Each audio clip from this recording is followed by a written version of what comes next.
इमाम ज़ैनुल आबिदीन रज़ियल्लाहु ताला अन्हु गरीबों की बहुत मदद फरमाया करते थे, गरीबों का बहुत ख्याल रखा करते थे।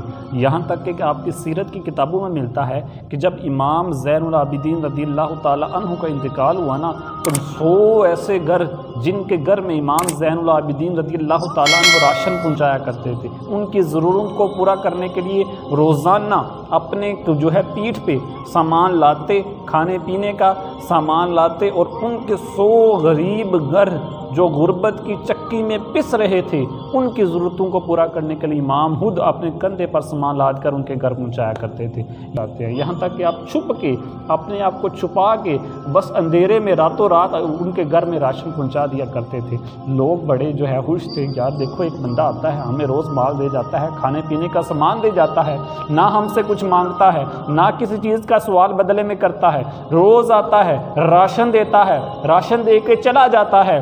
वो बंदा कौन है? उस बंदे को तो ढूंढो, लेकिन ढूंढते निकलते हैं लेकिन वो बंदा नहीं मिलता।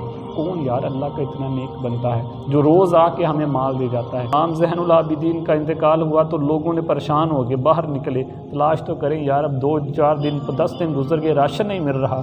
वो बंदा इतने अरसे से आके हमारे घर की खिदमत कर रहा है, हमें राशन दे रहा है, लेकिन अब वो बंदा अचानक गायब हो गया है, अब उसने माल देना छोड़ दिया। तो लोग बाहर निकल के तगदो में पता किया तो पता चला एक इमाम ज़ैनुल आबिदीन हुसैन के बेटे का इंतकाल हो गया है। उस वक्त पता चला कि ये जो चुप के 100 घरों की परवरिश कर रहा था वो इमाम ज़ैनुल आबिदीन थे। वो इमाम ज़ैनुल आबिदीन बिन हुसैन, हुसैन के बेटे इमाम ज़ैनुल आबिदीन थे। आज महंगाई है, हालात हाजरा में हालात बहुत नाजुक है, गरीब महंगाई की चक्की में पिस रहा है।